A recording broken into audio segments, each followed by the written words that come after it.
mentioned something about marketing on ethnic TV channels, and that was something that you did at Lufthansa as well, ethnic marketing. Tell us a little about this concept. Right. It's, at the ethnic business here, it is really unbelievably dynamic, and it's a bit different in the way a passenger can actually go to the grocery store and buy a ticket.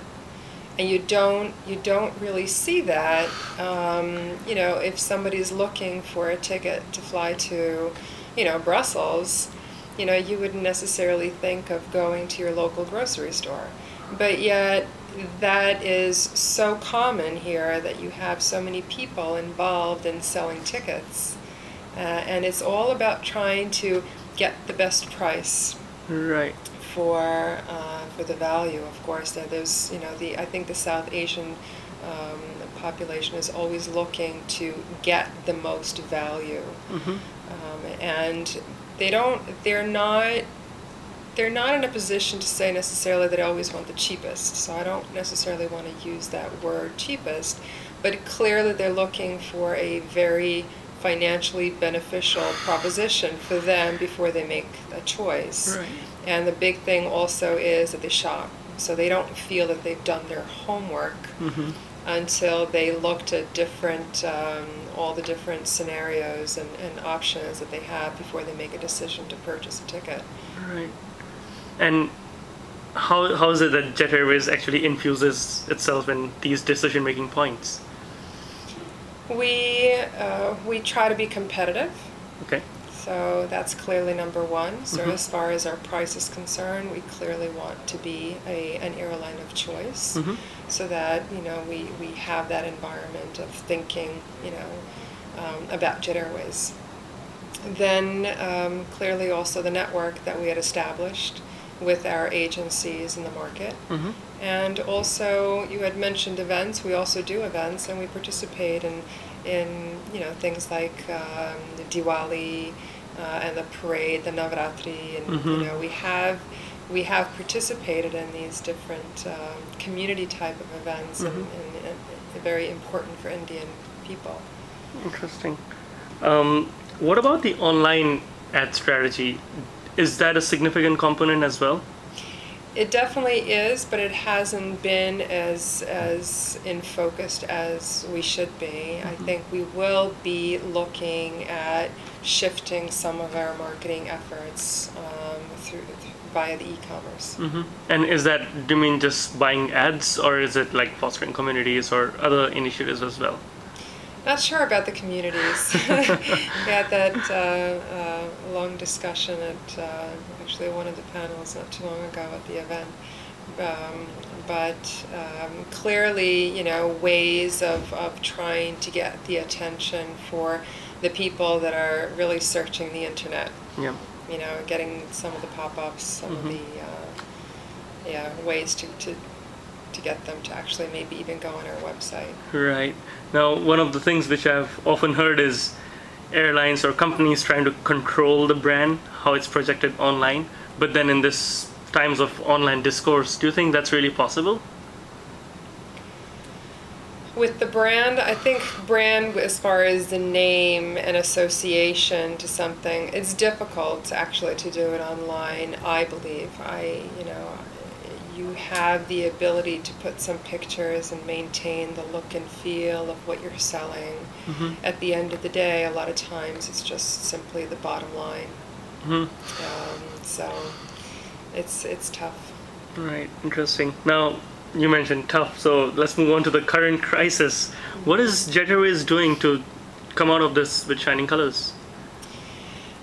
I would love to be able to come out with shining colors, for sure. It is clearly one of the most difficult times that I have seen in the airline industry. And it's not just because it hits the airline industry, that's the whole thing. It really is it's a worldwide problem. And what we've done, and we haven't quite concluded yet, you sort of look at your entire setup, you look at your network, you look at the people, you look at the resources, you look at distribution, you look at it's an opportunity in a way to look at every single thing that we do every step of the way, and evaluate, are we really productive, or as productive as we can be? Can we streamline certain things that we perhaps maybe didn't focus on?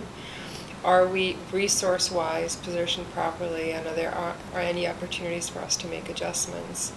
And at the same time also look at our route, our structure, our flights, look at, those that are profitable versus those that are not, and make adjustments to our schedule in order to avoid the non-profitable flights to be actually flying. Now, one of the recent measures has been a tie-up with Kingfisher Airlines. Tell us a little about that alliance and how that will help operations or the brand. Yeah. Well, as far as brand is concerned, in general, I would say at this particular point in time, we're two different companies. People had asked me, oh, so you bought, or there is a merger. There is no such thing at this particular point. It's really a co-sharing agreement, and it's an agreement for two companies to come up with ways to improve, to service our customers and improve traffic flows on the worldwide scale. So we will be looking, we haven't quite concluded or completed our whole evaluation of what it will entail, but clearly we're still competitors, but we will be co-chairing on certain routes. Okay, interesting. What about alliances? Is there some light you would like to shed? Because there was talk at one point that Jet Airways will be joining One World, and we haven't really heard much about it. Are there any plans in store? Yeah. Of course, there's discussion, and the point of alliance is clearly something that we need to most likely make a decision on fairly quick. We have a great relationship with American. We have a great relationship with United, and clearly the two of them are not of the same alliance. Yep. So at this particular point in time, we were able to succeed so far without joining.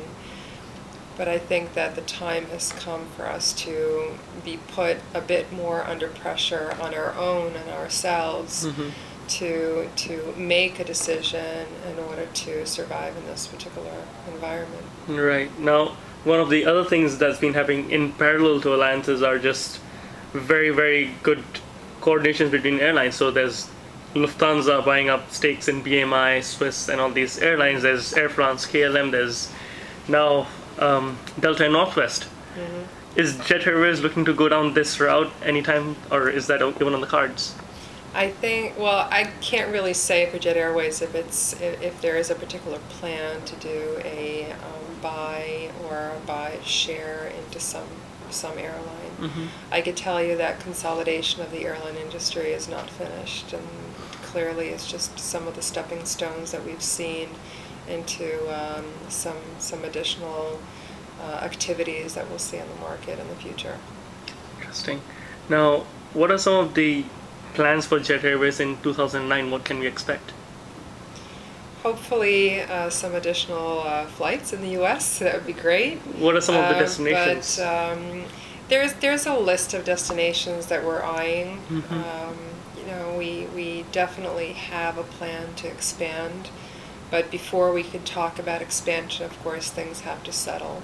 Right. So, the original plan for 2008 and 2009 was, clearly becoming, more global and expanding. But with this particular crisis that we have now upon us, I'm not sure if that's really in the cards for 2009, perhaps maybe 2010 more realistically.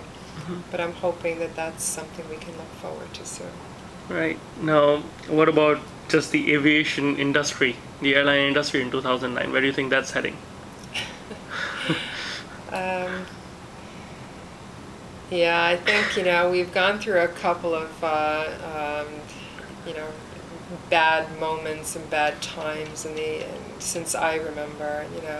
We've had tough times in the 80s. We've had multiple critical times in the early 90s, and clearly the early 2000s. So I would say probably 10 years or or 7 so. to 10, yep. There, 7 to 10 year sort of cycle that goes around. So I hope that, my thought is that, of course, airlines will probably be fewer major airlines that we'll be seeing, yet the airline industry will always be around because people need to travel from point A to point B. Right. Optimizing, hopefully, some of the services that are in existence. But, part of what I love about the airline industry is the dynamics. It's the never a dull moment, always posing challenges. Yep. And I clearly don't really see any of that changing in the future either. Right. That's nice. And just one final question. Given you've had so much experience in the airline industry, do you think there's actually a feasible way in which we can disconnect the airline industry a little with the economic cycles? They tend to be just in tailspin every time the economy goes down. I don't think so. And the reason why not is because it is so connected to people, needing to travel, wanting to travel, and the ability and an association to cost budgets. Companies, that perhaps in a good economical environment will send people to travel for meetings and, around the world. And if that has impacted, it impacts the airline. So I don't think that that a disconnect would be possible. Great. Thank you very much, Lisa, for sharing your thoughts with us. It's been really valuable and great meeting you. Thank you very much.